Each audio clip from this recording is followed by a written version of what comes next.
Before you watch this chapter, don't forget to hit the like button and subscribe to the channel.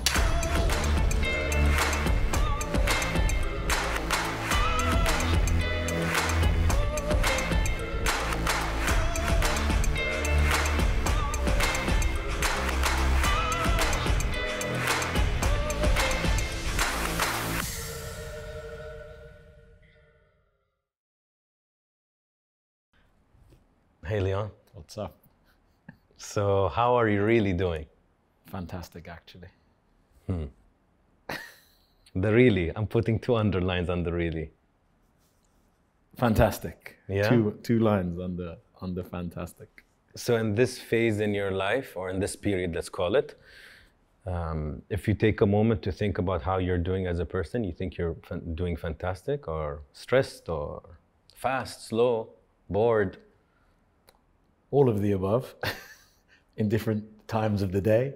No, I'd say it's fantastic because everything is falling into place currently. Things that I've been working on and relationships and kind of everyday life. So yes, of course, stress, boredom, headache, anything you can think of that's related to anyone that actually works and wants to do something good in life. So, but above that, fantastic with 2 lines. But you see how the answer changes, yeah, when you take a moment. Yeah, of course. So much under fantastic. Yeah, 100%. And if I ask, who are you, Leon?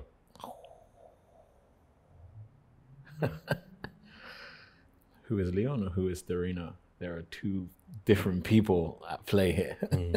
Tell me both. Leon, it's just a kid from South London that stumbled upon some sort of magical life. People would call it magical, I guess, because it involves everything that people aspire to, you know, fame and visual and opulence, nice food, nice cars, private jets, trips. So just a lucky boy from a small part of London who grew up with his mum, who worked kind of hard, I guess, to kind of break those barriers. I was born in the 80s, so young kid in the 80s, a black kid in London especially, not the easiest, I guess. Single parent home, also not the easiest. So yeah, just the grind and now being a 35-year-old man that actually has gotten to a place that never thought he would get to. So yeah, that's Leon. And then there's Starino, who knew that he was going to be here, and everything about that flashy life he embodies, and you know, the clothes, the cars, the parties, the jewelry, everything like that. Starino is the Superman to Clark Kent, I guess. Puts on, gets in the phone booth, spins around, puts on the costume and goes out and can do anything at any time for anyone. And yeah, he's the character, character that everybody knows and loves and hates. They hate, but they don't really want to. They hate because they don't get it. But yeah, that's it. That's Leon and Starino. Is it difficult to build this? Like I've read some different articles about different athletes or different performers, artists, and a lot of them have an alter ego on stage. Yeah. Like there's like you said, a character you build. Yeah. I could argue I'm also a character on my show a certain way, but am I always zen and always sitting down and always listening? It's not. It's not normal if it is always the case. No, absolutely. But is it tiring to be the one that is loved and hated and popular and smiling? I don't smile a lot. No, I don't. I'm always smiling. Is it difficult? Absolutely, because Leon doesn't understand why anybody would want to hate Starino.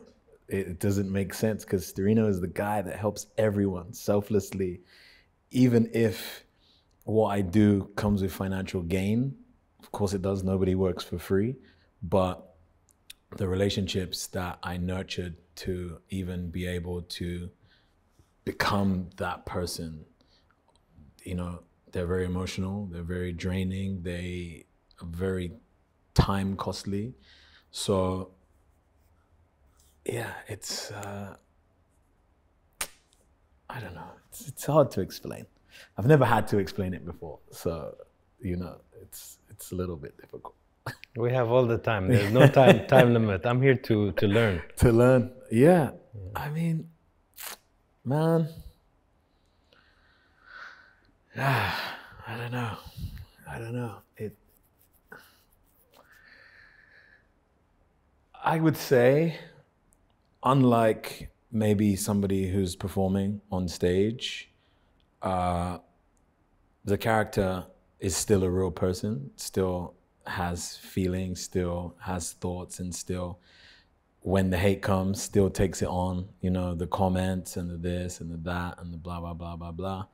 And yeah, I don't think it's actually the same. Like knowing performers, I know a lot of performers and actors and athletes and things like that. They have to be that way because they are followed by millions upon millions of people. Fortunately, I don't have a fan base that's like that. I don't have that many people wanting my energy, which is different to what they have to deal with, I guess. So, I don't know. Why did you use the word fortunately? Fortunately, because I see it from the inside. So I have friends that have, you know, gotten very sick due to their careers. And when I say sick, I mean physically and mentally. I've had, you know, friends of mine become suicidal because of the pressures of fame and things like that. So when I say fortunately, I don't have that much pressure on me to be perfect and to always have a perfect performance, to always have to be smiling, to always, because anybody around me will tell you when I work, that guy yells, he screams and he shouts and he, you know, doesn't want to hear it and is not stopping for anyone and he's, you know, full steam ahead. Whereas friends of mine can't even go and get a coffee without, you know, I need a picture. Can I get this? Can I do this? Can I do that? So I say fortunately because I have maybe 50% of the pressure. So it's a lot less difficult, I guess.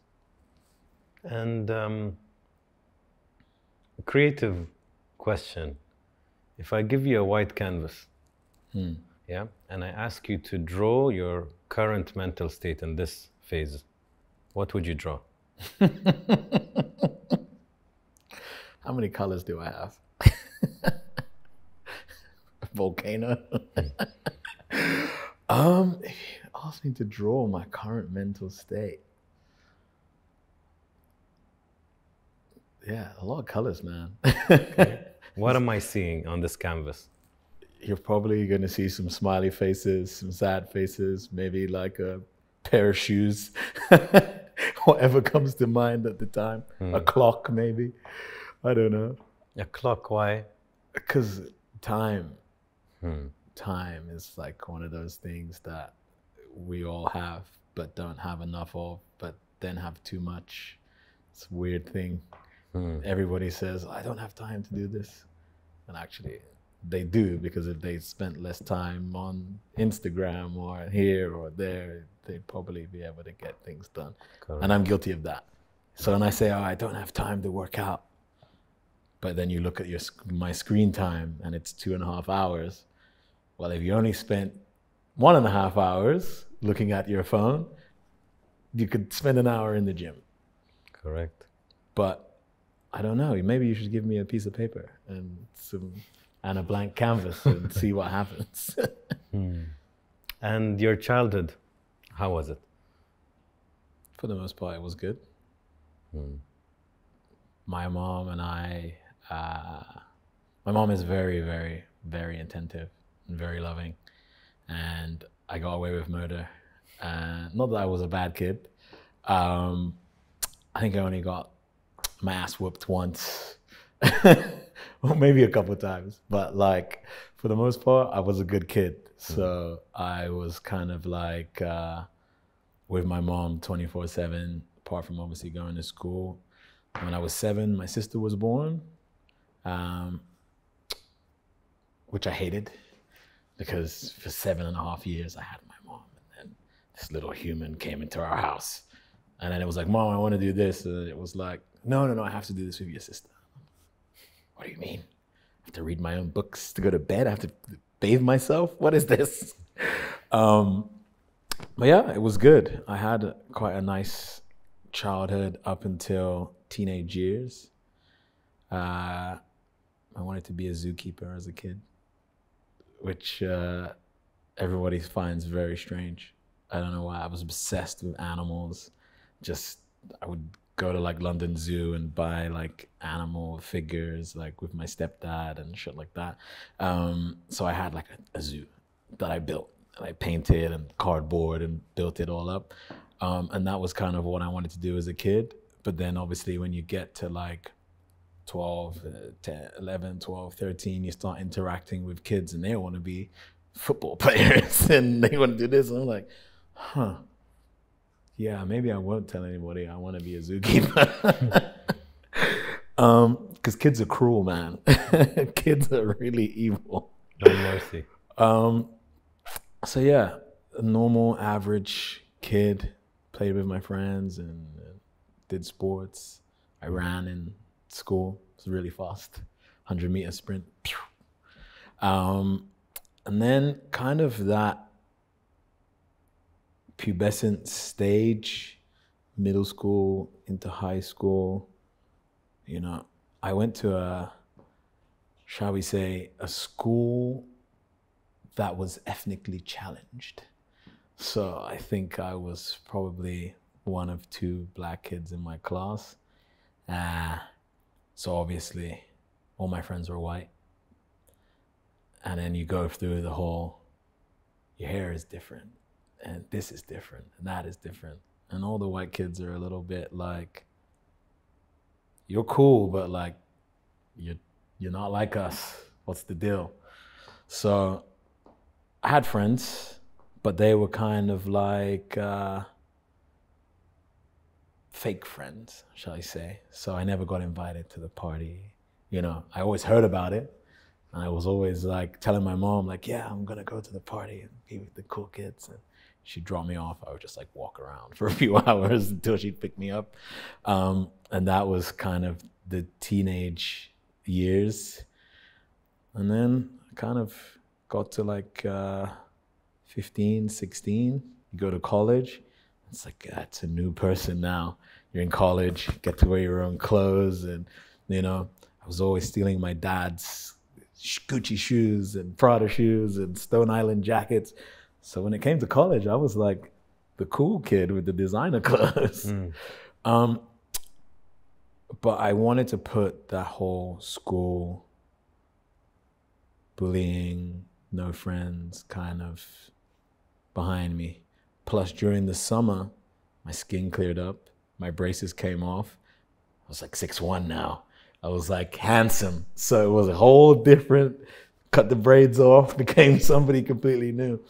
So I started going out with a friend of mine whose brother was like the main promoter for all the kind of R&B and hip hop nights. So then I was popular because I was the kid that could get anybody into any club. So then everybody was like, yo, bro, remember me? When you see people standing in the line and you're just cutting through, I was like, nope. No, don't, your name doesn't ring a bell, bro, but see you inside. So then it all changed. And then the becoming and the birth of Starino started to happen. So I don't know where you want to go from here, because this is a whole different sector. Childhood with mom, great. Little sister, fine. Bullies. College. Starino. Very interesting.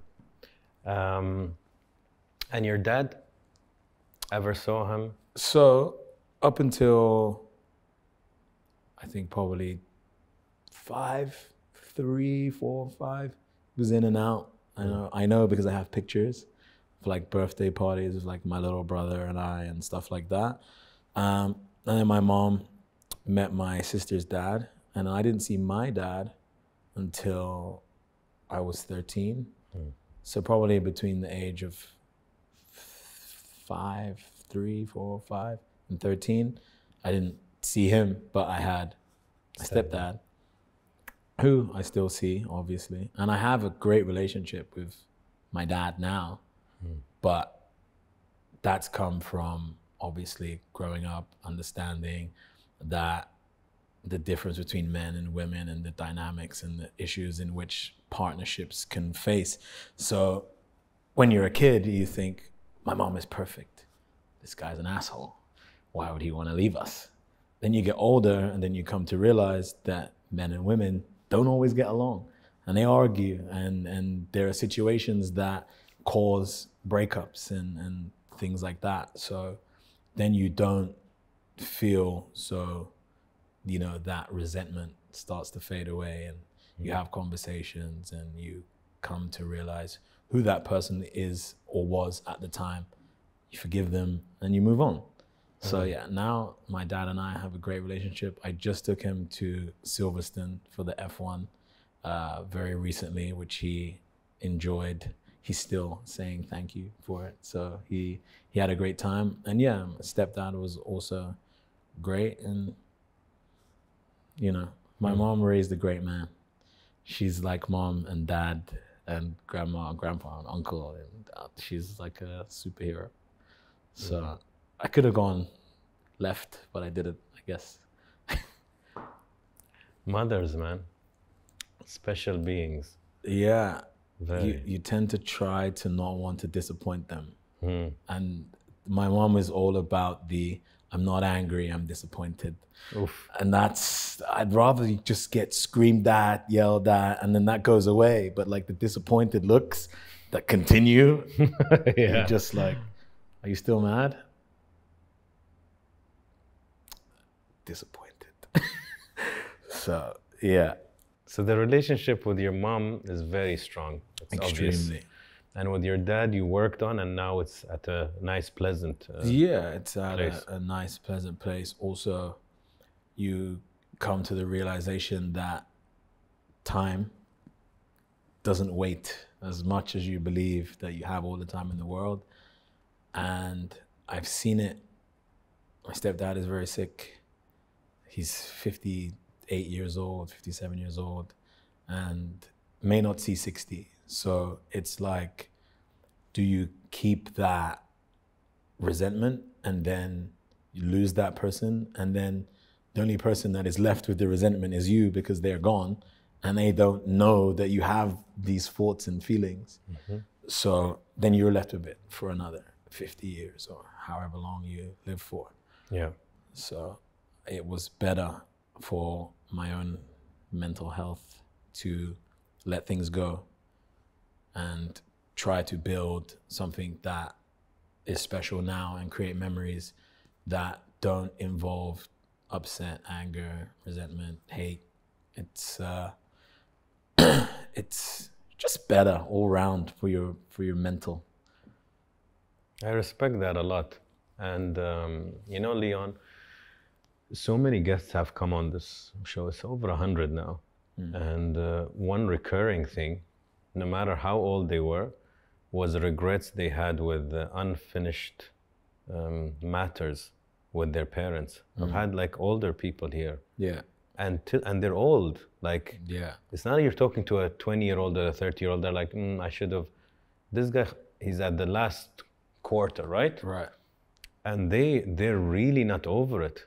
And you could see, he's like, I wish I made things better. It shouldn't have ended this way. I lost my father. I should have talked to him.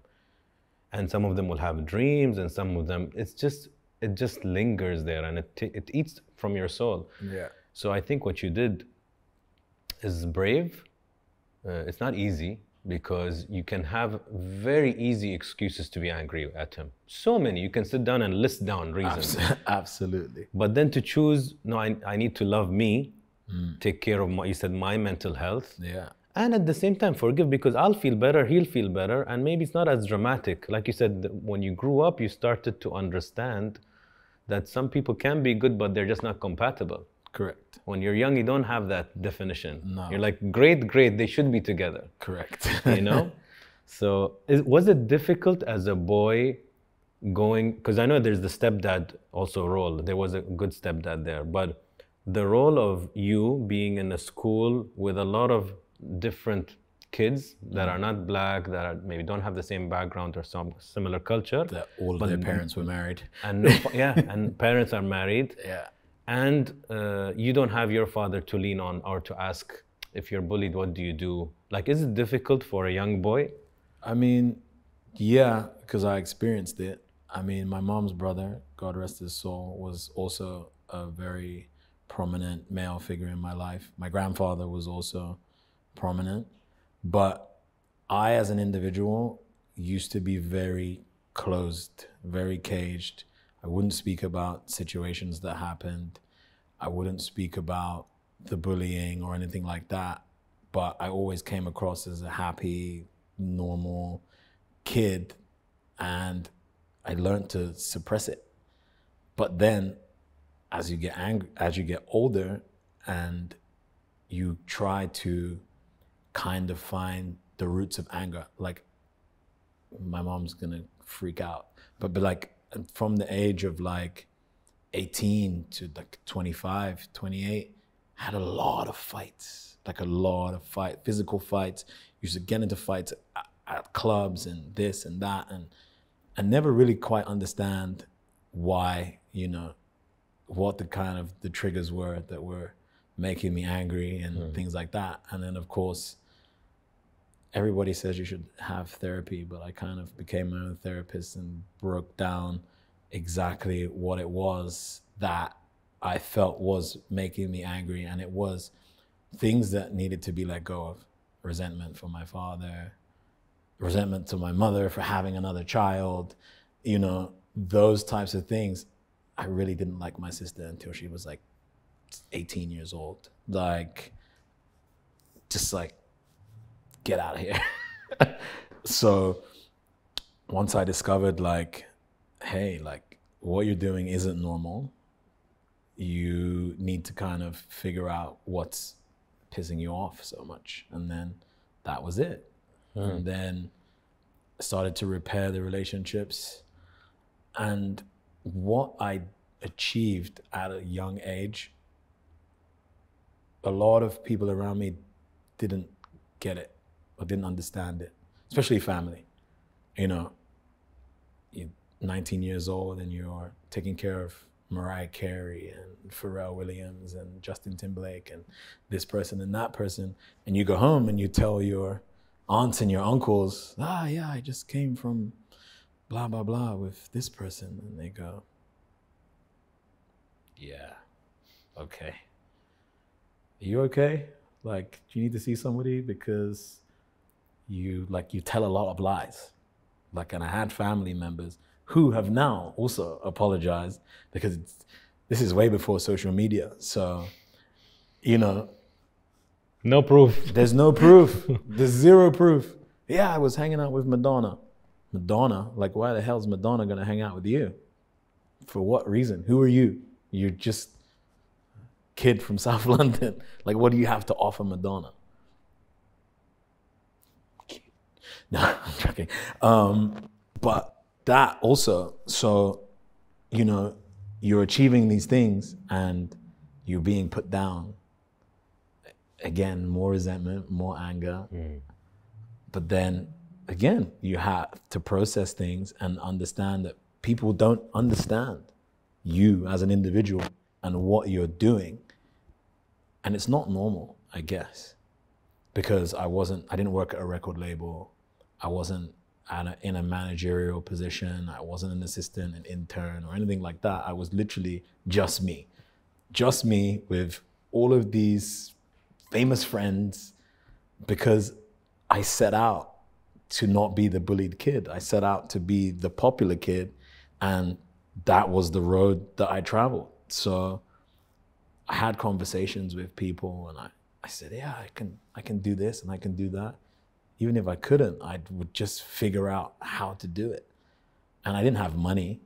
So, you know, going to all of these, I was, you know, making my own clothes and doing all kinds of things, and, you know, trying to be cool and buying stuff on the cheap to make it look expensive, fake watches and all of that kind of stuff to hang out with these people. But I guess my personality shone through all of that, and they embraced me. So then again, I was no longer the bullied kid. I was actually the popular kid, and the bullies turned into like my own relatives, because, you know, like I said, I had relatives say, I'm gonna speak to your mom. You need to go see somebody because you're a pathological liar. Like, you make up a lot of stuff and it's not okay. And do you think it's okay that you tell these lies? I would be like, okay, I don't like you, so I'm gonna go over here now. And again, it's family. I separated from family and continued to do what I was doing whilst being angry. Mm-hmm. And then after, as I said, I processed it and I worked on it, and I had conversations with people much later on, because then they saw what was happening. Social media came around and the press, you know, started to know who I was, and it was always X, Y, and Z with X, Y, and Z. So then, of course, my relatives pick up the Sunday paper, there I am, and they go, oh, that's my nephew. And I would go, yeah, your nephew, the pathological liar. Don't claim me now. I don't want anything to do with you guys. But the angry person went away because I processed the feelings. I had the conversations. I told my father how I felt about certain things, told my family how I felt about certain things, discussed with my sister, I discussed with my mother, and they all understood how I felt. And also certain things I misconstrued. Things that I was angry about were kind of things that I had misunderstood as well. So it wasn't all their fault. You know, humans make mistakes. I am human. So I had to take accountability even for my own actions, for when, you know, my mom said, well, you disappear for 2 weeks and I don't hear from you because you're with your friends on a yacht out here. And don't you think I miss my son? And you go, okay, well, yeah, you probably do. So I had to become a better person as well, and become accountable for my actions.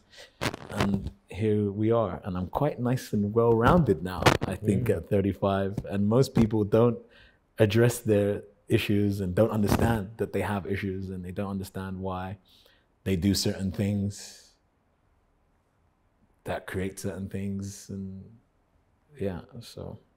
You know, I love how you make my job easier. Like a lot of the questions I had, you just wrapped it. Like you wrapped your life in a nice way. You have a very clear mind. And I'm complimenting you on this. Your mind is clean. Like you are putting, it's like Lego. Yeah. You're like, this was here and this came and I fixed it here, and then this became better. And I find it very interesting how you've, like you're aware that Leon in school that was not invited to these popular birthdays or parties, and that annoying gut feeling that you get when you're unwanted or uninvited. It's not nice. And I think, I hope most people have tasted that bitterness of it, because life is about contrast. You won't enjoy a good party if you didn't try a bad one. You won't enjoy a good soulmate if you had a bad partner. Yeah. So I think that was such a fuel for you that you don't want to go back there. And that's how you created this Starino person who is now, he knows how it feels like not to be invited. Right. Now I'm going to be invited. Now I am the party. There you are. I find it quite interesting. But I still have like social anxiety. Like I used to own a nightclub and get nervous going to my own nightclub. And it's something that made zero sense to me. It's like, it's yours. They can't tell you can't go in. Like it's not possible. But I guess it's like PTSD or something like that. There is that that term, I always forget the words. It's that, I hope one of you can help me. It's this term that you, syndrome, what is it called? Like, says it's, no, not Stockholm. It's the syndrome where you feel you're not worthy. Imposter syndrome. Oh.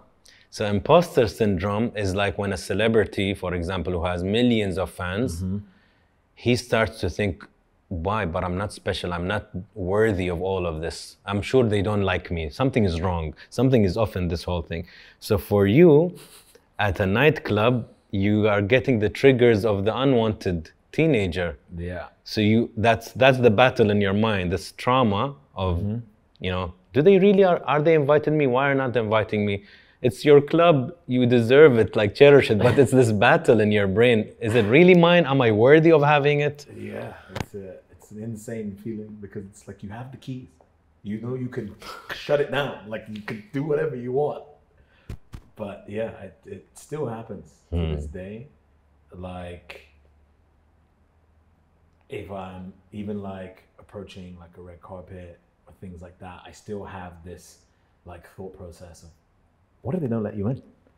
And I have the invite, like it's in my hand, like, and I still get this inside feeling. It's a little strange, but like, I kind of enjoy it because the other side of it is the elation and the like relief, and the relief is nice. Yeah. So it's like when people, it's like punishing yourself for no reason because it's literally impossible that you don't enter where you're headed. So yeah. It's not strange though. I completely understand because learning about you, it makes a lot of sense why you'd feel that way. Yeah. It's like, let's say we have a presentation and on my first presentation, I really trip badly and I fall and I fumble and then I can't do my lecture or whatever. Naturally, every other time you're like, oh, is the carpet good? Am I having slippery shoes? Yeah. And you're like, no, Anas, you have the best shoes. There's no carpet. And you're you fine. do it 100 times and still you need to keep doing it. But it's nice that you're aware.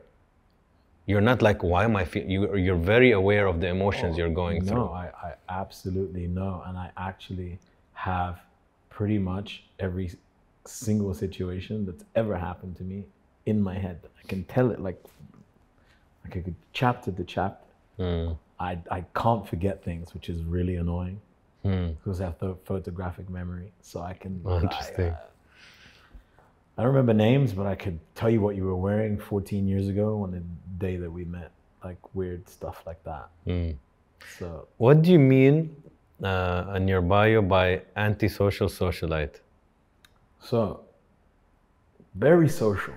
Very, like, the socialite is obviously the person that goes to all the events and all the... But when I'm there, it has to be really good to maintain my attention. Otherwise, I'm just on my phone. And everybody says that you're antisocial because you go everywhere and you sit down and you're on your phone. But it's kind of gotten to a point where I've been to all the best clubs, I've been to all the best parties, I've met all the best people, I've eaten all the best food. And now it's more the company than where I'm at. So if I'm surrounded by people that I enjoy being around and, you know, and conversation is stimulating and everything is good, don't even look at my phone. 90% of the time, that is not the case. Yeah. And a lot of the time, I'm at places when I wish I was just in bed. And people are like, but that's your job, so you have to. And I'm like, at this point, do I have to? But the answer is yes, because when you're not at that award show, or you're not at that particular party or that private party or that show, people think that you fell off just like that. Yeah. Oh, Starino wasn't at X, Y, and Z's party. Like, what's going on? And it doesn't matter how nice you are and how clean you are and how level-headed you are. People will try to find a way to derail that. They will try to find a way to make sure that you are no longer that relevant person, mostly because they want to be that relevant person and can't be that relevant person. So they have to find something, just something so small as to not being at a party because I was tired. All of a sudden you're uninvited again. Introvert or extrovert? Introverted extrovert. It's called ambivert. Is that what it's called? Yeah, blend. Yeah. How come, Leon, there's hardly anything about you online? Because I had it scrubbed. So that's the trick. Yeah, it costs a lot of money too. I heard it actually costs a lot of money. Yeah, when they say horrible things about you, it's not nice. It's not nice, especially when you work with people that don't have time to get a backstory and don't have time to get a bunch of references or know who you know. Corporations from the last 10 years, all they do, oh, you want to work with this person? Oh, next. And I'm pretty sure that I've lost deals and not been able to do certain things because of the information, the false information that was online, and you can't take it back once it's already in somebody's mind. It's kind of guilty until proven innocent. And if you're never proven innocent, then are you still guilty? So yeah, that's why there's no, well, there's very little. Yeah. And the little, that's my other question is, why is there controversy sometimes surrounding you? It's not even a lot. It's the one situation that's across multiple platforms. And remember earlier I said that people want to find a reason to derail you, even if you do everything right and you're perfect. Not that anybody's perfect, but if you try to, live your life the right way, and the information that was out there about me just kept getting picked up by different people because there was nothing else to pick up on. People don't tend to, post or print when people are doing well. They want the downfalls, and you see it in the media every day with athletes, and it's always, oh well, this person smoked weed and now they're getting banned for this and that, but they'd already won X amount of trophies and competitions and things like that. People thrive off of people's downfall. Nobody wants to see that people are doing well. It's always, the cheating husband, or, the whatever it may be, the drink driver, or whatever. I've seen it all with everybody that I know. There's always something, and it's never about their achievements. It's happening currently to Lewis Hamilton, for example. He's been racing for 15 years. He's won 7 championships. He didn't win all 15 years, but nobody says, oh, Lewis Hamilton's lost it because he doesn't have a great car this year. He didn't have a great car for 8 other years that he raced and didn't win the championship. But, you know, this year it's like a whole thing. So I saw it, and yeah, they wrote horrible things about me, and people picked it up and wrote more horrible things, and then those people picked that up and wrote more horrible things, and then it spiraled, and then it was like, you know, should fans of this person be worried because they're hanging out with this guy? Mm-hmm.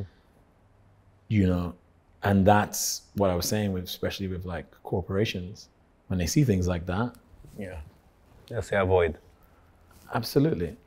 See, you did a good job by clearing everything online. The only thing that I read, and that's why it's so important for me to listen to you. The only thing that I read, and I hope the words are accurate, it said, you know, Starino, celebrity fixer, and quotes by you that they say that you'd do anything for celebrities, whether it's a party or a restaurant or girls or alcohol or drugs, you're the guy. And even quotes from you saying, you know, you have to do it. You know, I'm there to assist or whatnot. So I'm like, you know what? This is an opportunity that I give, that you can talk and give your point of view on all of this. So I'd love to know your point of view. So it stems back from a very popular boy band. And one of the members who I was a support system for, who went through depression, through anxiety, through substance abuse, through so many different things due to the pressures of fame and him not particularly wanting to be famous. He kind of got catapulted into this limelight that they weren't expecting, I guess. And yeah, like, as you said, the quotes, and this is why I don't do interviews, because quotes are often misconstrued. Mm-hmm. And absolutely, I would say that I'd said, it's kind of a part of the job. You know, you kind of have to do what people need doing. But then they put next to it, facilitate drugs. It's not what I said. I said that I should be able to, you know, help people out and do what I do. So looking after this young man, we got into a situation where he had some activity outside of his relationship, as young pop stars do, young celebrities, as, I don't know, a lot of people do, famous or not. And the person who he chose to engage with sold that information to a tabloid. I knew that person, and I contacted them, and, you know, I kind of asked them not to do what they were doing, etc. To which they were, you know, less than cooperative. And, you know, we end up arguing, etc., etc. Words are exchanged. I then post her phone number on Twitter. At the time, I've probably got 500,000 fans of said pop star following me on Twitter. So she then gets, I think they said in the article that she got 10,000 death threats. And in the UK, I'm not sure how it is now, but then when these girls did kiss and tell stories, they sign a contract with the tabloid and they are given immunity and whatever. They're meant to be protected by the tabloid. The tabloid obviously doesn't factor in that somebody might post the person's phone number on Twitter, which is actually illegal. I didn't know at the time. I was just angry. The tweet is still there. I didn't delete it. And yeah, so she got all these death threats, which then turned the tabloids' attention to me. And, you know, previously had a run-in with the tabloid due to a similar situation with another celebrity who was in a very high-profile relationship that stepped out of that high-profile relationship in my presence. Again, when you have these types of relationships and, you know, I'm not their father or their manager or anybody that has the right to tell anybody what to do or what not to do. So if a grown man chooses to, you know, do what he wants to do at the time, it's not my place to tell him otherwise. So, of course, similar situation of, you need to help me. Now, after the fact is when they come and they say, I'm in trouble, you need to help me. You need to figure out how to stop this from happening. So that tabloid then brandishes me the enforcer, because I'm calling people and telling them, yo, you gotta stop. It's not good. Don't do it.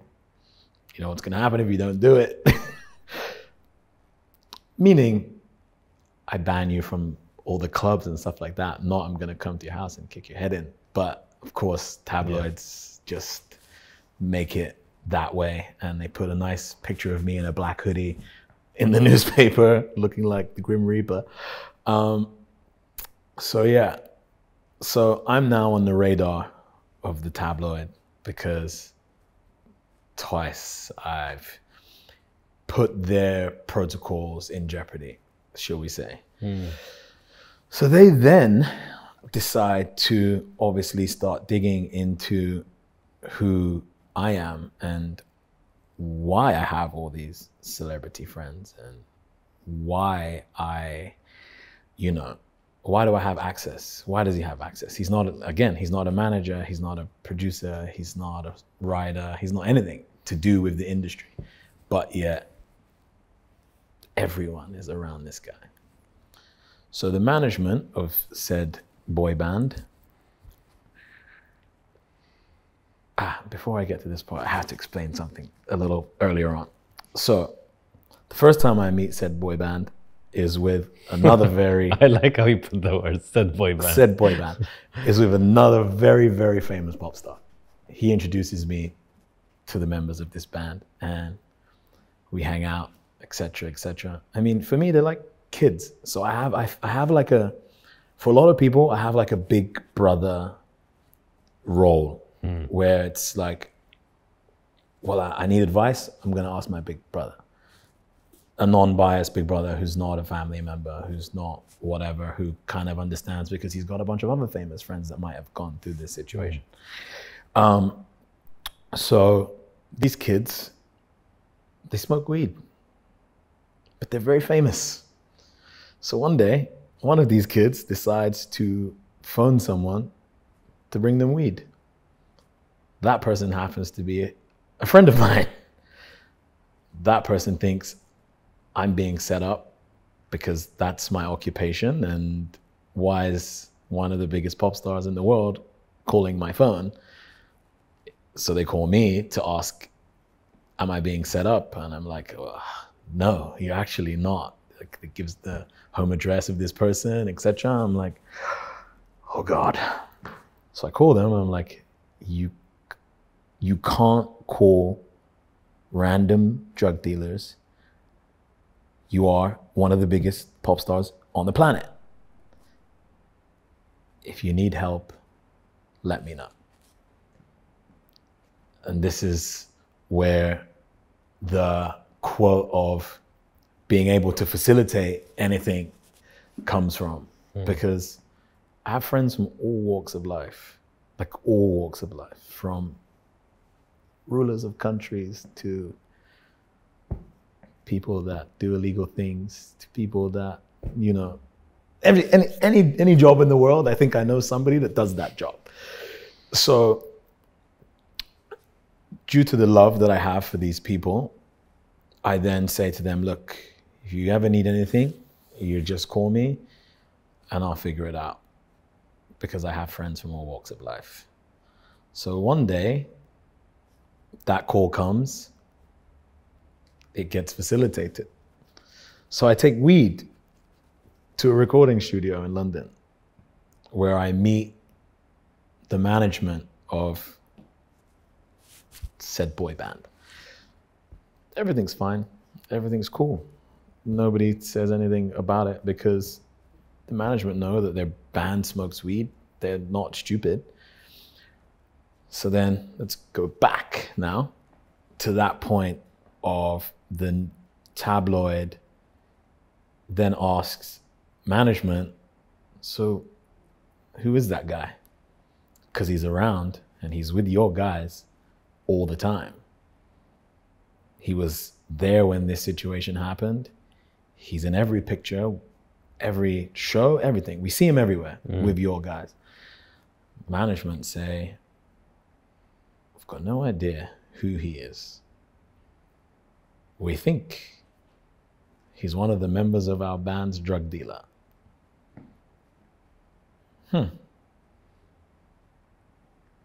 Didn't think to call to ask me like, hey, what is it that you actually do for our band? Like, because you're always around and they seem to really like you. You know, we'd like to know because we're their managers. And I would have quite happily had that conversation, because little do they know, I am the reason that you still had a band at the time, because I talked your band members off of ledges on a regular basis when they didn't want to perform, when they didn't want to go to shows, when they didn't want to go on tour, when they didn't want to go on trips and things like that. I would be the person to be like, you have to go. Your fans are depending on you. You understand that, you know, some of these kids might be going through what you're going through, and seeing you changes their whole entire life. A picture with you stops them from feeling the way that they feel, etc., etc., etc. Okay, Leon, I'll go. But I hate my manager. I hate this, I hate that. But what do? The manager, they don't try to nurture the relationship and form a relationship with myself.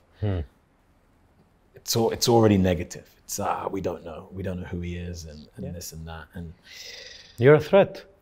Correct. And I've had this with multiple managers from multiple people, and I don't want to be a music manager. I've never wanted to be a music manager after knowing what is asked of a music manager. And it's because I'm selfish, because I love myself too much, and you literally have zero time for yourself when you manage someone, especially a very big someone. They are number one. They eat first, they sleep first, they rise first. So whatever you are doing is completely on hold, and they are your focus. So I never wanted to be in anyone's position, and most of my issues have come from people believing that I want to be in their position, and I really don't. So management, you know, tells said boy band that I'm the reason the stories are going to press.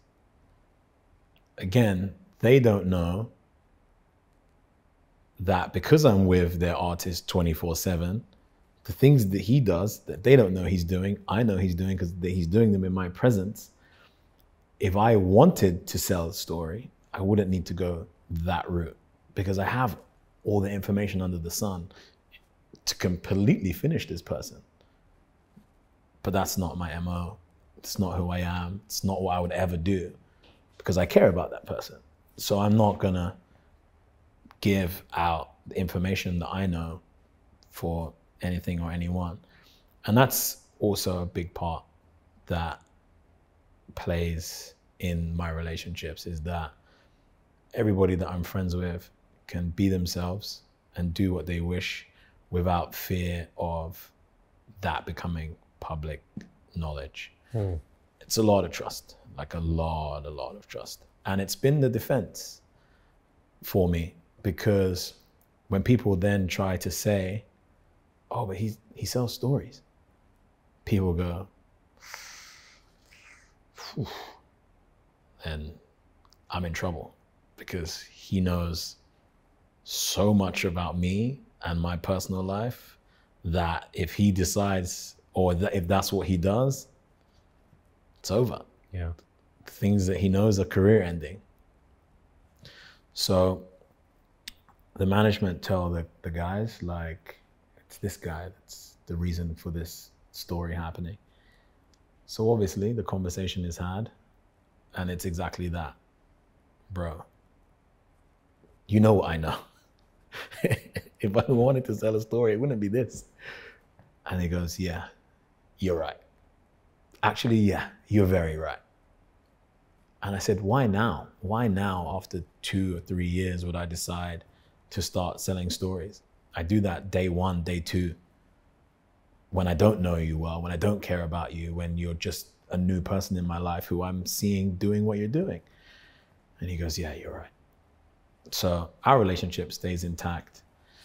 But then for the next 6 months, the tabloid starts to build this story around me, and they follow me around. And then I think it was after the Brit Awards, I get a phone call.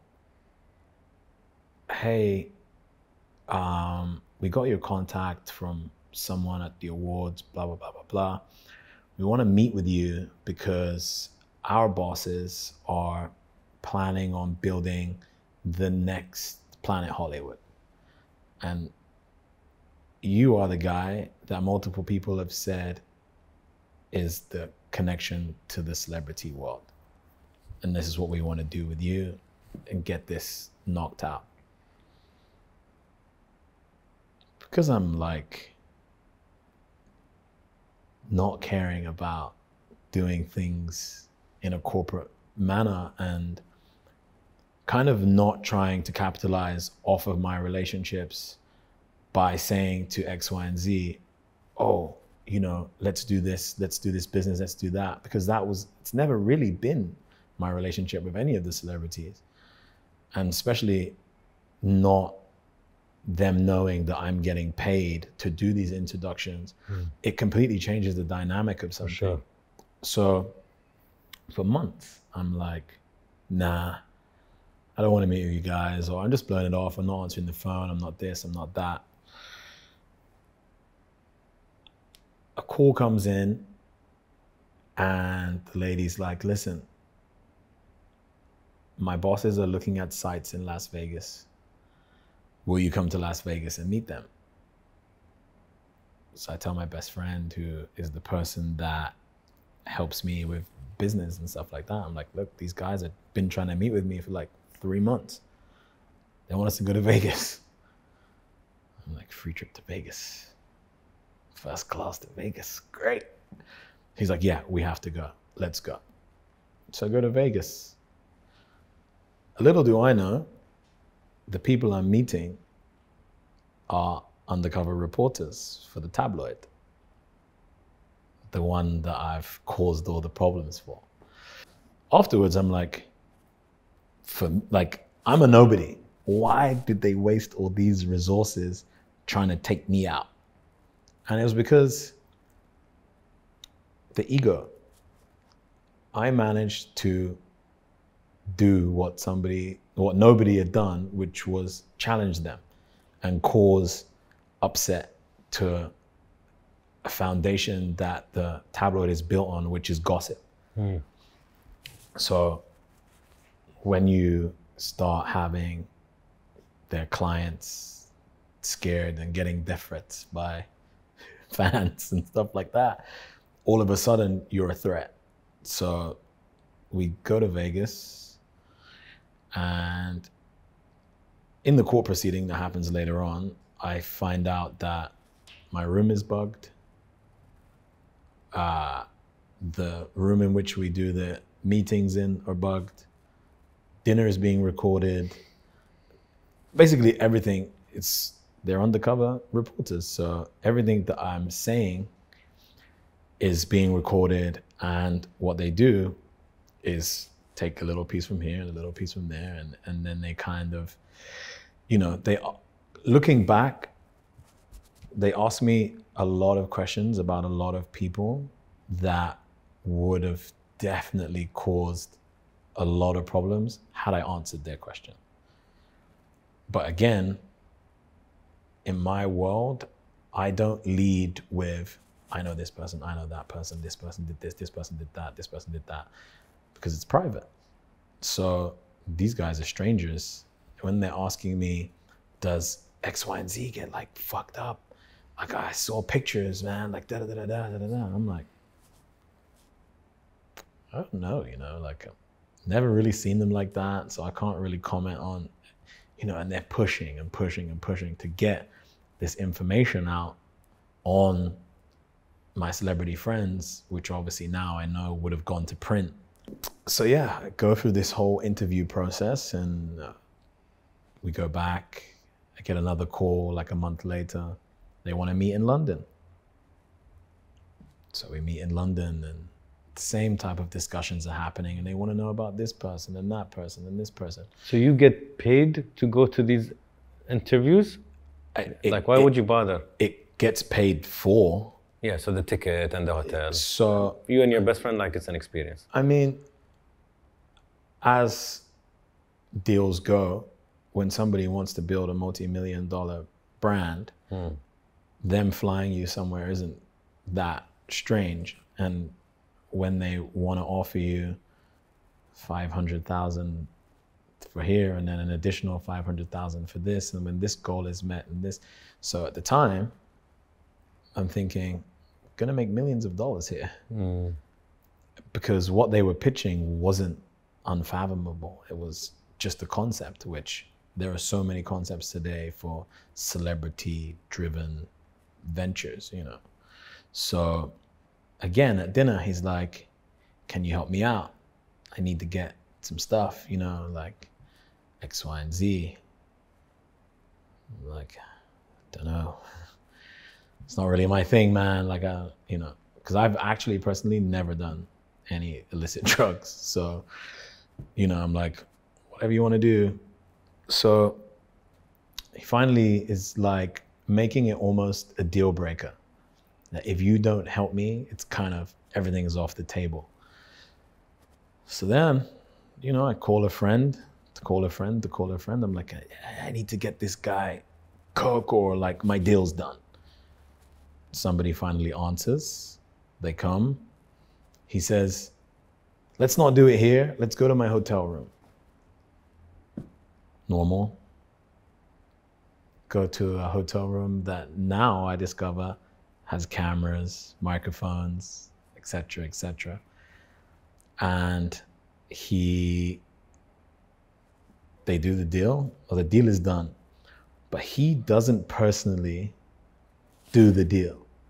He has the person give me the stuff, he gives me the money, and that's what happens. The exchange happens. So by law, I've done the exchange. I'm the dealer, which at the time, I didn't know that under UK law, if you facilitate or are, you know, a part of a drug deal, you can get the same convicted time as the actual dealer. So this all happens, and then he disappears. So Saturday happens, texting, no response, phone's off. I'm like, do we have a deal? Like, what's happening? Nothing, radio silence.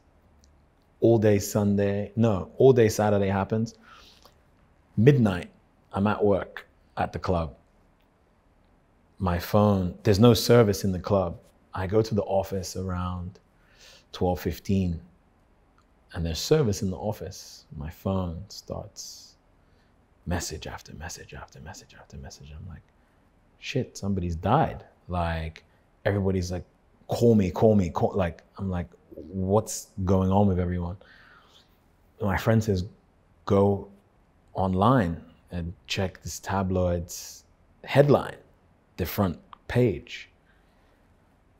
So I go online, and there's the headline.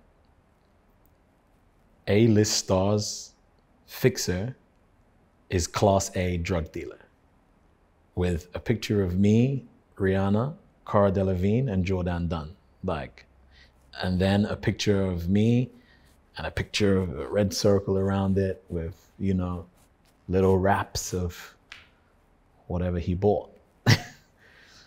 So I'm like, this has to be like fake. Like, it can't, like, this can't be real. Like, I'm not a drug dealer. Like, what the hell's going on here? Like, how has this happened? Why has it happened?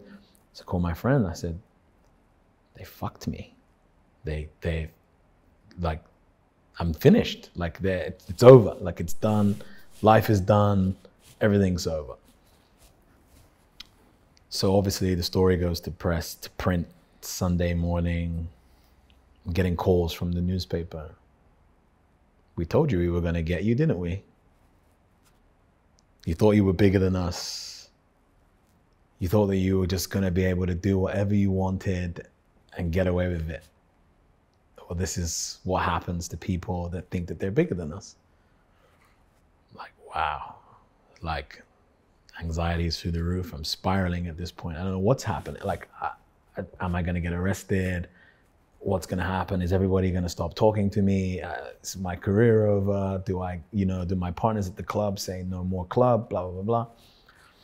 So obviously, back and forth, different people. Everybody's telling me they can fix it. I know a person here. I know a person there. Da, da, da.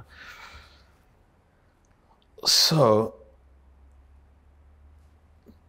phone calls start coming in from respective management and artists and celebs and this and that. And a lot of people are like, don't worry about it. We know that's not you. Like, absolutely, like, you have nothing to worry about when it comes to us.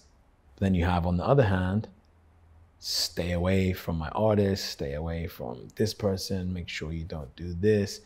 I've, artists calling me saying, my manager said, like for however long, like, I'm not allowed to talk to you. The unfollows started coming on Twitter and this and that.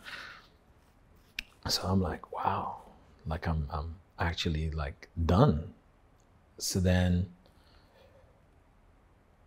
the aftermath starts, and it starts with my mom going to work and my sister going to school, and everybody saying to my sister, oh, your brother's a drug dealer. Because my sister's like, I don't know if she was in school or college. It's 8 years ago. She was in college. I think she was like 20. I think this happened in 2013. So my sister was like, all her friends and stuff. Oh, that's how you got nice stuff. That's why your brother's got nice stuff, because he sells drugs. It all makes sense now. And then people think, light bulb, this is why this guy is with everybody. Because he's a drug dealer and a pimp. It makes perfect sense. Because there's no way that all of these people want to have him around for no reason. It's not that I'm a nice guy or that, like, I'm supportive and loving and, all of that stuff. There has to be a reason, and that reason has to be negative. It's never the good side of a person as to why somebody would want them around. And then it trickles into, my mom's work and mom's colleagues saying, oh, that's why you got the nice Louis Vuitton bag. Did your son buy it for you, with the drug money and stuff? My mom's like, obviously, my son's not a drug dealer. I'm like, shut the fuck up. And what happens is, it starts to become like a thing. So now it's on Twitter. And it's all of these fans having the opinion, you know, millions of people, like I get hundreds of thousands of tweets and retweets, and, you know, I'm looking at all these comments and I'm like, just make it stop. Like it has to stop, because like none of it's true. And somebody tells me to go into the office of the tabloid and tell my side of the story. And I'm like, absolutely not. I said, what are they gonna do? They're gonna photograph me walking in or walking out. Then they're gonna say that I came in to beg, you know, them to drop whatever they were saying or whatever. It's gonna be negative. They're not gonna turn around and go, we made a mistake.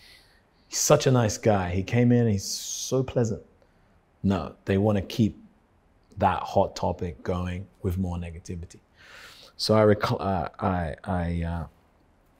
I don't go in and do any interviews or anything like that. But I start going out and people are banning me from places. They're like, oh no, there's too many paparazzi outside. If you come in, they're gonna think that you're selling drugs in the club. I'm like, you've known me for years. You know that I don't sell drugs. They're like, yeah, but they don't know that. I'm like, all right, fine. So then I stopped going out. Then the girl who sold the story in the first place calls me. She's like, you got what you deserved. You think that you're above everything and everyone because you've got celebrity friends and this and that. Now you're gonna have nothing because nobody's gonna fuck with you anymore. I'm like, wow, maybe she's right. Maybe it's all over. It's not all over, because everybody that I'm associated with knows me better than what everybody believes they know me, because they're real, genuine friendships. So a little time passes, and of course, it's still the same thing, you know. Said boy band are dating certain girls from Hollywood and this and that, and they're telling them the story. These people don't know me very well yet. So it's, oh, you know that guy? Don't hang out with him. You know, like he sells stories, and you know, there was a big thing about him selling drugs and this and that. So future relationships are already being affected before I've even embarked on them. So it keeps going. And then I go to the Netherlands, to Amsterdam, with Zac Efron. That's on like the Friday or the Saturday. The Sunday, they go at it again. Big tabloid. Watch your back, Zac. Zac Efron seen in, you know, Amsterdam break with girlfriend and alleged drug dealer to the stars. Leon Anderson. So that ends my relationship with him, because his team, he's shooting a movie at the time, his team go, absolutely not. He'd just gotten out of rehab. They were like, no, this guy, get out of here. So a friend of mine has them pull the story, but it's already too late. As time keeps going on, all new relationships start with, hey, so I read this about you. You know, like, no judgment, blah, blah, blah, but you know, I'm X, Y, and Z, and I can't really be seen. So then I explain the whole story as I've explained it to you. And they go, oh, wow, that's fucked up. Oh, okay. Okay, so you don't sell drugs? Like, no. Meanwhile, in the background, I've been arrested. I'm in court for this whole situation. As the court dates happen and go on, the story starts to, you know, unravel, and they find that the recordings that are given to the Crown prosecution are spliced, they're cut, they're this and they're that. And a lot of it is made to seem as if I am the person offering him the drugs and telling him, yeah, this is what I do, you know, I've got this and that and blah, blah, blah, blah. So the case obviously falls apart. And now he is in jail because all of his cases then started to fall apart. And it comes to light that everything that he's ever done has been off the back of him breaking every single rule possible that a journalist can break to get information. So it all ends in a tiny little thing in the paper. It's like 5 lines on like page 58. It says, you know, Crown prosecution drops all charges against Leon Anderson in drug case with the tabloid. I read that actually. Yeah. Yeah. It So, wasn't that invisible. no, because it's online and it was like the Evening Standard or something like that. Yeah. But, you know, it wasn't front page like the other information was. Of course it was not spicy. No, it's not. Being innocent isn't spicy at all. They just wanted me to be like Pablo Escobar or some stuff like that. I don't know. So time goes on and it's hilarious that said pop star that all of this comes from moves to Los Angeles. I'm in Los Angeles at this point. His manager, his new manager, who is a friend of mine, reaches out and says, hey, he's moved to LA. We'd like you to take him to here, there, and everywhere. And I'm like, are you insane? I'm like, if his manager that was his manager at the time that caused all the problems is still his manager, there's no way. And she's like, yeah, she is. She's still with him. And I'm like, nah, I'm not doing it. I get a phone call from him. It's like, bro, long time. I miss you, man. I'm in LA, like, let's link up. And I'm like, it wasn't his fault. He had nothing to do with it. His managers are the ones that orchestrated the whole thing. So I'm like, okay, cool. So we start hanging out again and I take him out and this and that. But this manager's still just convinced that I am the problem, and then sees now that he has become, well, he's back. He's back in my clutches, in the evil guy's clutches. That's gonna cause a whole bunch of problems because I know that they're running him into the ground and, you know, he's a cash cow. So they don't want anybody to support his feelings and stuff like that.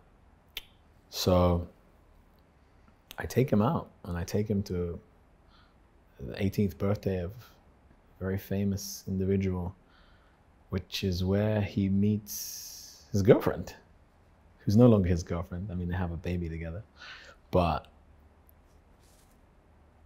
I'm then responsible for keeping him famous for like another 6-7 years because he has this high profile relationship that keeps him, again, in the tabloids. So we arrange a dinner in London during Fashion Week with the sister of his then girlfriend. The manager shows up. And the manager tries to eject me from my own dinner. So at this point, I'm like, nah, I've had enough. And from the childhood that I had, I didn't ever speak up on anything, you know? And technically, in my head, she's the bully that I never defended myself against. But at this stage in life, I've come to terms with the situation and I know what affects me, and I know, and I'm not going back to being the 13-year-old kid. So I'm like, listen, let's have a chat. Let's have a chat and let's talk about how you tried to ruin my life. So we have the chat, and I explained to her what it did to my mom and my little sister and my life, and how I still get the comments. And 9 years later, I still get the comments. And at the end of the conversation, she's like, I had no idea that that was gonna happen. We simply didn't know who you were, and you scared the fuck out of us because you had the power to tell our artists, or not to tell our artists, but to agree with what our artists felt, which was, I'm not getting on that plane. Okay, bro, then don't get on the plane. Or I'm not going here unless you go with me. Okay, bro, let's go. And they didn't have that relationship with him. So they thought, as I said earlier, instead of having a conversation with me, they thought, get rid of him rather than bring him into the fold, which probably would have helped them a lot more than what it did, because said boy band broke up a few months after, and you know, they all went their separate ways. But that is the reason why there is nothing about me on the internet, because 90% of it was to do with that story. And that story changed my life completely. And it made me not want to be in that world anymore. Like, it completely sent me the other way. And, you know, I changed all my social media names, and I no longer wanted to be Starino, because that is what everybody associated with this story. And it was what caused, I wouldn't say the biggest upset of my life, but it was probably top 3 really traumatic experiences. And I still have kind of thoughts and feelings to, I rarely take on new business if it's not somebody that I know completely. I don't talk openly about my friends and what they do and experiences that we've had. I post on social media a lot less. I never post where I am when I'm there. Yeah, it completely changed my perspective as like an innocent individual that just thought that nobody at that stage in my life was out to get me. And I just thought everybody was nice, and, you know, they want me to work. Wow, somebody thinks that I'm the person that they need to build their business. Fantastic. It's life-changing money. Get my mom a house, you know, I'm gonna get paid millions of dollars. Life is gonna be so much better. Complete opposite. So that is why people think that I sell drugs, because I took weed to a studio once. Took weed to a studio once to a very popular pop star, and that was the beginning of the end. And even now, these things are legal in most of the world, and I'm like, no, don't ask me, ask somebody else, please, because I just don't want any involvement in anything, because now it's real. If a situation like that was to recur again, it's solidified. There's no, is he, isn't he, you know, so I have to not ever involve myself in anything like that again, because I got lucky once, I would say. And I would say it's luck, because it could have really gone the wrong way. It could have led to me going to jail. It could have led to a whole host of things. if the people that I knew didn't know me as well as they knew me, I could have been completely blacklisted from the industry. And I don't know where I would be now. But luckily, the relationships were strong and people believed me when I explained what happened. And that management company were notorious for doing things like that.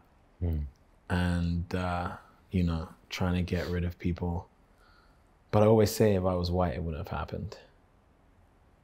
Because said boy band members had friends that set fire to their own apartment because they were high. But they jumped out of the window with their dog and were branded a hero.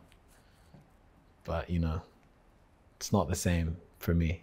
I'm not the hero. I'm always the villain.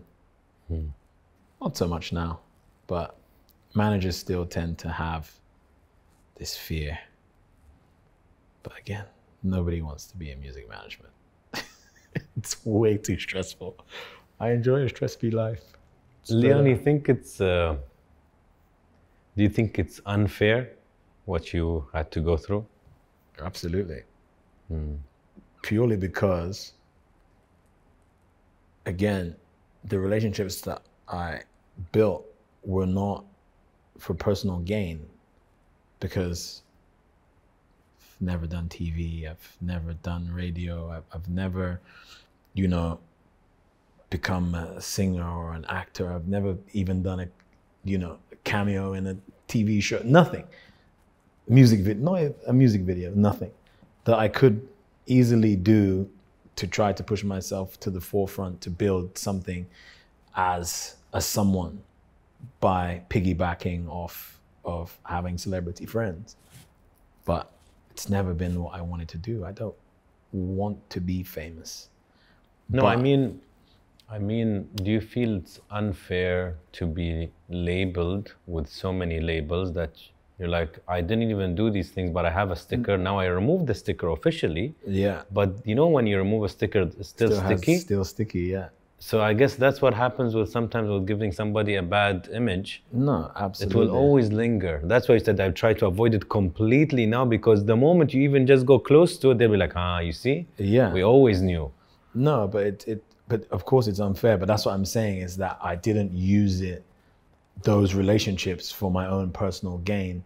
So having those relationships used basically against me was very upsetting, because I was doing nothing but looking after the people that people had this desperate need to get away from me. And again, had they just had a normal conversation, they would have come to the realization, well, actually, no, he doesn't want to be a manager. He doesn't want to be an artist. He doesn't want to be, you know, in the limelight by using our artist. He's actually their friend. Like, he's a real friend, a genuine friend, a true friend. And yeah, they would have they didn't need to do that. It was very unnecessary. And I think it bothers them probably more that it didn't have the effect that they wanted, I would say, because I have 10 times more friends now, you know, and... You could have been an asset to them. Yeah. You know? Absolutely. You just had, like you said, you have this conversation, you see somebody who the kids or these celebrities look up to, use them. Tell them, okay, how can we encourage them to do the tour? Yep. And then you become this brother, advisor, or... And that... But that's insecurity that they're having. Because most of them, most of the people in those positions got there by accident. And a lot of them, no, I wouldn't say all, I wouldn't even say a lot, but quite a few of them don't really know what they're doing. And they don't know how to engage with their artists. And that's why so many people change managements throughout their careers. It's kind of the one thing that people always... Like football coaches. Exactly always that. Changing. Always. And that's what always happens. And if you think logically, is it the artist, or is it the incompetence of those managers or whatever that causes them to get fired? Why would you, for somebody who doesn't do interviews, why would you come to ABtalks and talk? Because we met and I saw you in like a bunch of places and then we conversed and, you know, you have like an energy that made me feel like it would be a very safe space to come and have a conversation. And it's also gotten to a point where I think that it's kind of time to have the conversation and give my side of things. Not that I feel that it's going to change many people's perspectives, because 99% of the people that are trolls on the internet are not going to watch the interview. You know, they're just going to continue to have their opinion. And the opinion is obviously that they don't want anybody close to their favorite person unless it's them, because people are crazy. Fans are insane. One thing you like about Leon? I have great hair. No, I'm joking. There's not just one thing that I like about myself. Give me one that pops as a highlight. Integrity. Integrity, nice one. One thing you don't like about Leon? Imposter syndrome. But that's also your common denominator with a lot of these celebrities. It is. And that's why you can empathize. Yeah, and that's what it is. It's but not necessarily fully bad. It's not fully bad, but it causes tightness on the inside and the stress. Hypothetically, if you can invite 3 people, dead or alive, to a dinner with you, who would you choose? Oh, I knew you were going to ask me something like this. 3 people, just 3? I'll tell you the funny thing. I have this question always in my notes. I've always had it, but I never use it. So you but with you, I'm like, use it on me today. It would be really interesting, because I would imagine how you would, you know, people a bit deeper. So it would be interesting to see what kind of dynamic you'd want on the table. What are we eating? Whatever you want. And you can think that the language is understood. Like, you don't have to think it's Arabic or English, no, or whatever language. Everybody understands each other. Everybody understands. And that's why I said dead or alive also. It's fine. Wow. And I don't have to know them, obviously, because they're dead or alive. Barack Obama. Michael Jackson.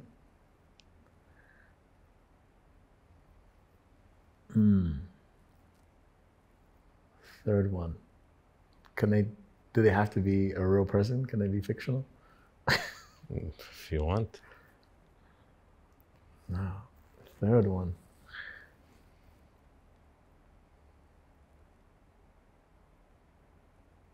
I'm actually trying to think of a person that I haven't had dinner with that makes it, you know, there's that question, 500K, you're at dinner with Jay-Z. Yeah, I know that. It's like that. A third person.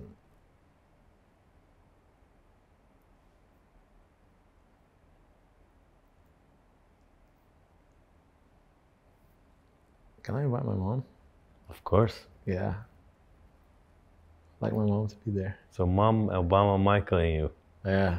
It's a good dinner, no? It's a good dinner. Interesting dinner also.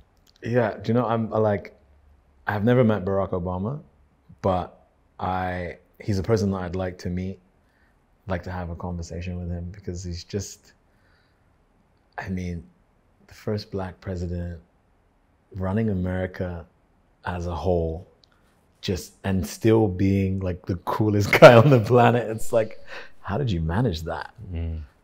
But another hypothetical. If there is a letter with your date of death, would you open it or not? For a long time, I've been telling people I'm going to die soon. So I'd probably open it. Why? Just because I'd be like, I told you so. Or I'm going to live to like 200 and be like, Okay. No, I always say that. I've always said it. And I said, just calm down. I'll be dead by I'm 40 anyway. It's okay. And everybody says, don't say that. I'm like, it happens.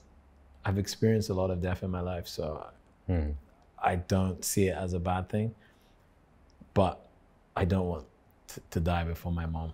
I've always said that. And she's like, don't ever say things like that. She said, how am I going to feel? I'm like, how am I going to feel? Like, you had a life before me. I didn't have a life before you. So, yeah.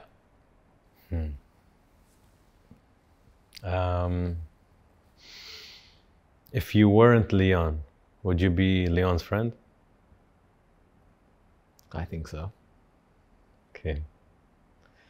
Love, what does it mean to you? Has a lot of meaning, to be honest, because there are a lot of levels of love. There's like, you have the love of parents or a sibling or family. I love food and wine. That's a real love. You have a love of a partner.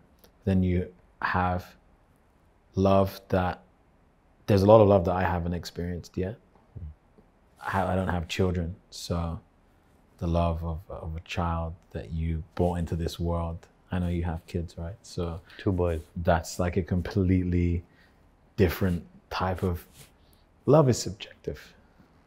You make of it what you will, and I feel that when you experience it, you should embrace it. You should enjoy it, because there are a lot of people out there that don't know love in any form. So I think that we're quite fortunate in this type of circle to know kind of what it feels to have even just the love of a parent or the love of your child. So yeah, it's subjective. Love is subjective. But in your definition? My definition of love, it's that selfless act that you do for another person where it's completely in order to make them happy or safe or, you know, feel loved. What are you afraid of? Failure. Big time fear of failure. I have stage fright too. Oh, really? Yeah. What does failure mean to you? Trying to jump across a swimming pool and landing in the water. You've never seen people like on thing and they run and they try to do it. A lot of people make it, but I'm pretty sure that they don't post falling in the water. And mine is like hitting the edge, being this close and not making it. That's and it's a prominent thing in my life. I know for a fact that I haven't done a lot of things due to that fear. And I'm getting better as I get older, and I tend to, again, steer clear of the 13-year-old that knows that anything you do is not going to be right. No one's going to like you, and it doesn't matter how hard you try, you're going to fail. But now, having had some successes in life and maintained successful relationships and business and things like that, I kind of, you know, I go for it now. I do in a lot of things. It took me a long time to start the brand because I was like, nobody's gonna wear what I design. Why would they wear what I design? Who's gonna wear your clothes? 5 years later, there are people wearing my clothes on stage, and it's like an insane feeling and the thought that you actually created something that somebody wanted to wear other than yourself. So when you have things like that, it kind of spurs you to do more and not, you know, put that fear behind you, because realistically, you never know what you're going to achieve unless you actually start it. And failing isn't wrong. But obviously, the younger me felt that failing meant the end of the world. So I know that it's not the end of the world now. So I have become more, you know, out there in terms of starting things and doing things and trying to be. They say if you don't try, the answer is always no. And now Correct. you tried, and like you said, people are wearing your designs. Yeah. Because you tried. It's strange. That's cool. It's a weird thing. I'm narrowing down. Best moment in your life so far? Ooh. I don't really know if there's just one. One that is a highlight in your mind. It's a very recent one. Okay. Selfridges bought my brand. Really? Yeah. Nice, man. I'm going to be in Selfridges in September. Congrats. So it kind of like went from who's going to wear your clothes to, buddy, your clothes are in Selfridges. So Nice. people like them. Very nice. It's a good milestone. Yeah. From 2017 to now, it's, yeah. Worst moment so far? Being on the front page of the Sun newspaper. Did it break you, Leon? And really, honestly, did it really, really hurt you a lot because it affected your mom? Yeah. Like that's, I think, the twist. Really, of the and knife. What was worse for me is that the things that I bought my mom, I actually saved to buy. And I wanted my mom to have things that she didn't have when I was a kid because we didn't have the money for her to be able to afford the luxuries of a designer handbag and things like that. So having, you know, actually worked and, you know, there were times where I would literally not have the money to take a taxi home, and I would, you know, take a taxi around the corner to get away from like the big party or whatever, and then walk 20 minutes to a bus stop and then take an hour bus home at 4 o'clock in the morning. And they took all of that away from me for that brief period of time. All of that hard work and all of the kind of determination that I had to be a better person, they branded me something in a split second, which then the whole entire world thought that I was. So yeah, it was probably that, you know, and my mom knew the truth, obviously, but it's just not nice for her to have to deal with that and to have to defend me. Of course. Because in my mind, I protect my mother, not the other way around. So when she had to then go back to being the mother and, you know, mama bear with the cub, you know, leave my kid alone, it was like upsetting. Because for so long I'd been, you know, the protector. Last time you cried? Ooh, not afraid of crying. I cry at like movies and stuff like that. Like I'm not like that type of person. Again, understanding of how to release negative energy from your body and enable yourself to get over things.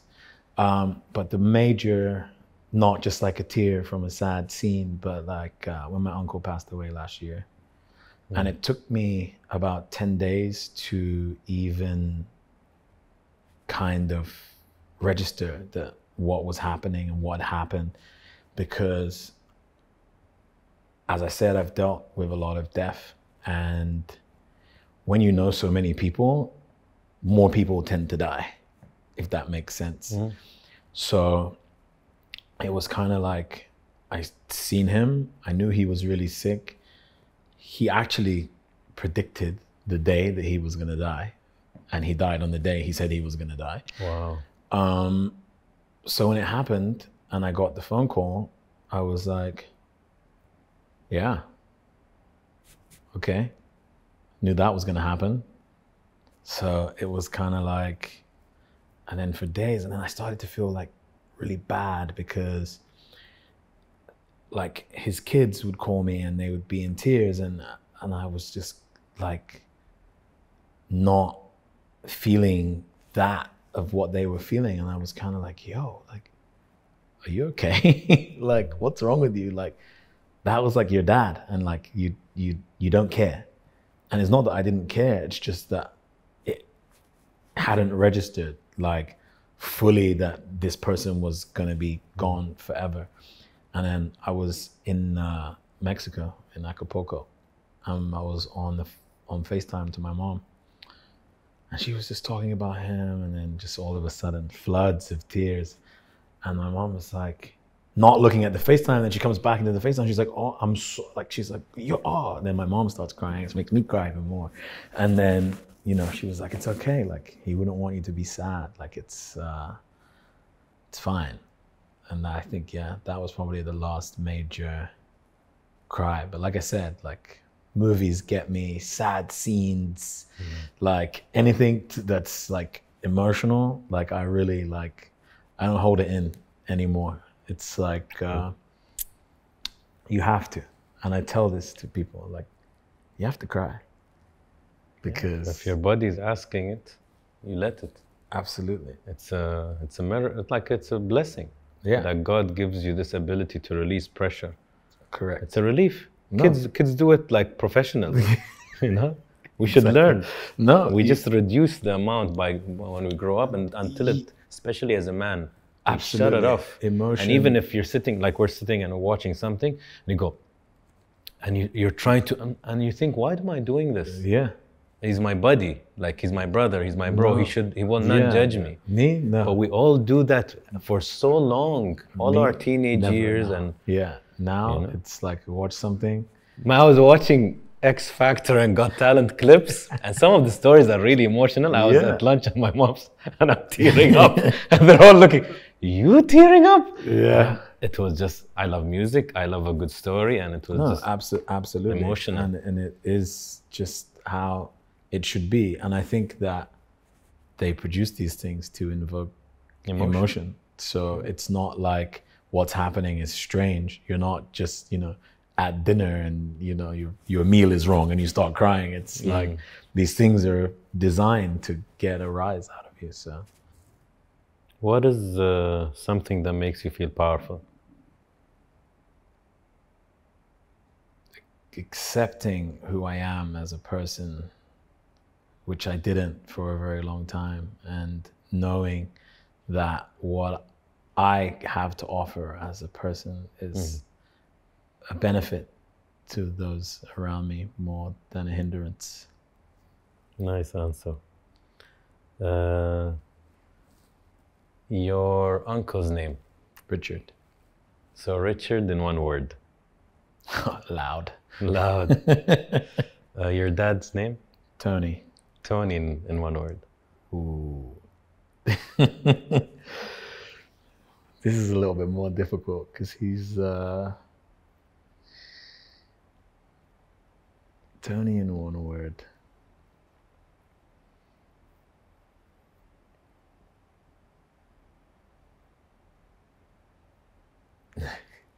He's gangster, man. Okay. Dad's like a real OG, man. It's yeah, he's gangster. Mom's name? Beverly. Beverly. So Auntie Beverly in one word. Auntie Beverly in one word. Love. Nice. If you could send Uncle Richard an email, what would you write? Wow. It's gonna start off with, this is all your fault, you fucking idiot. Basically, he got sick because he didn't ever wear a face mask on building sites. And he worked in building sites. So he basically had fiberglass in his lungs, which obviously caused him breathing issues, which then caused his heart to have issues. And then, you know, obviously he got too weak and wasn't able to breathe on his own, etc. And then subsequently passed away. So first of all, I would start off with that. And then I would tell him that his kids are doing great.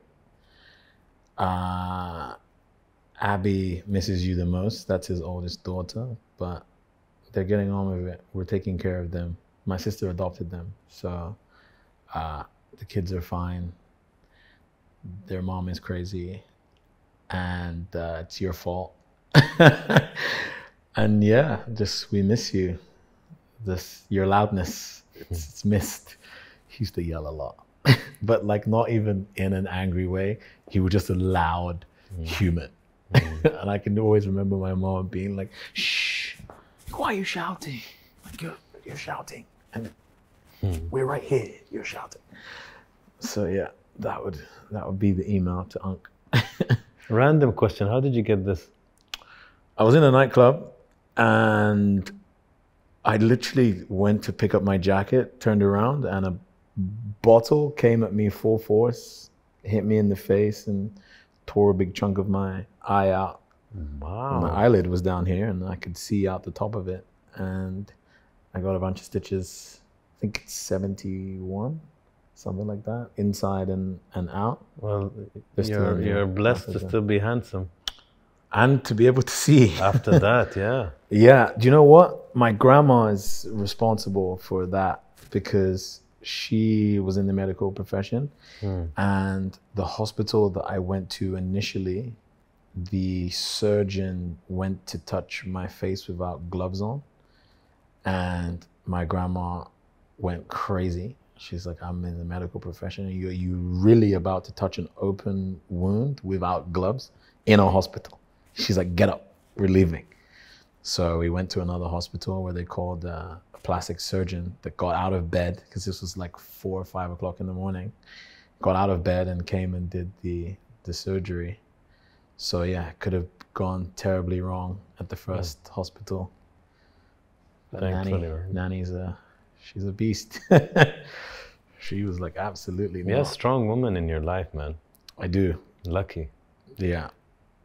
That's a blessing. I do. And my sister's grown into one of those women too, which is insane. She's like one of my favorite people now, considering I'd really despise having her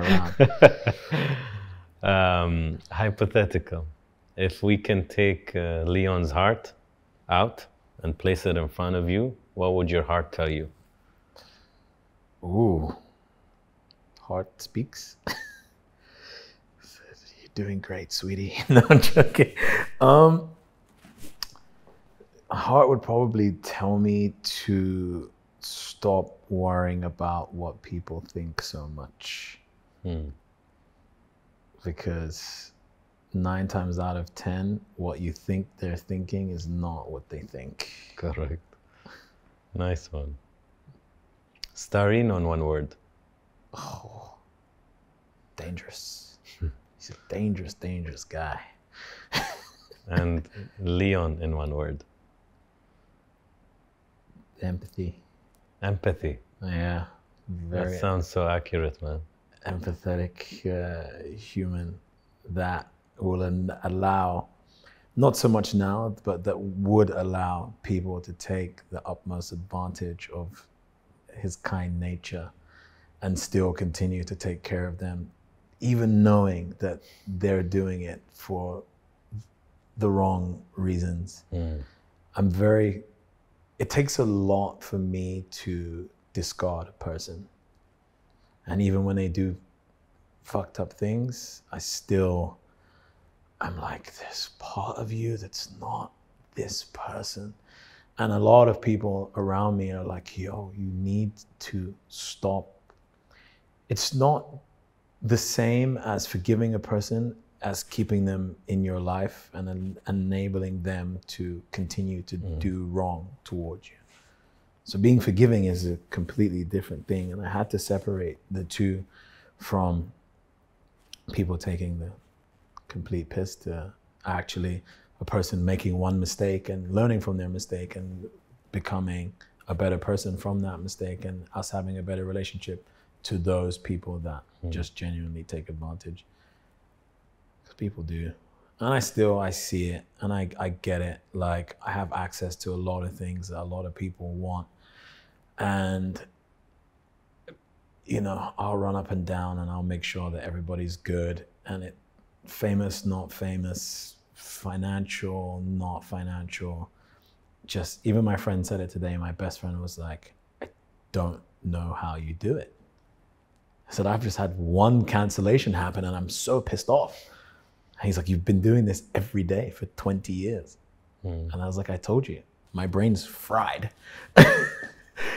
He's like, yeah, no, you're a different breed of human. True.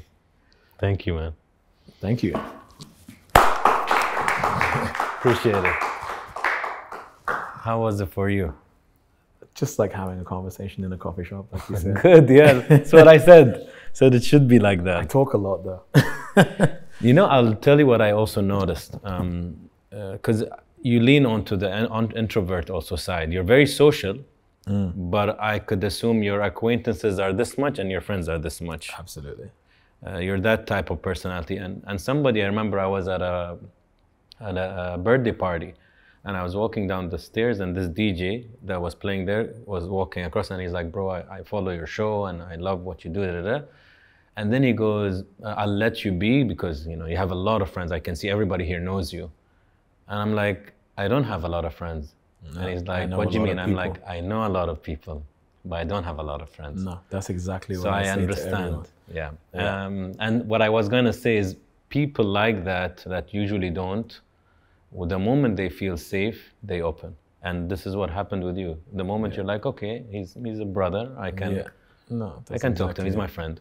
Then you'll tell me. There's few people that have actually heard the story inside and out, and obviously didn't want to name all the names and the this and the that, because it's like once you start naming people, then they have their power back, you know, so they're somewhat irrelevant and they don't hold a place in my life anymore. So, you know, naming them and giving them that. No, you're right. I think what you did was right. Necessary, I feel.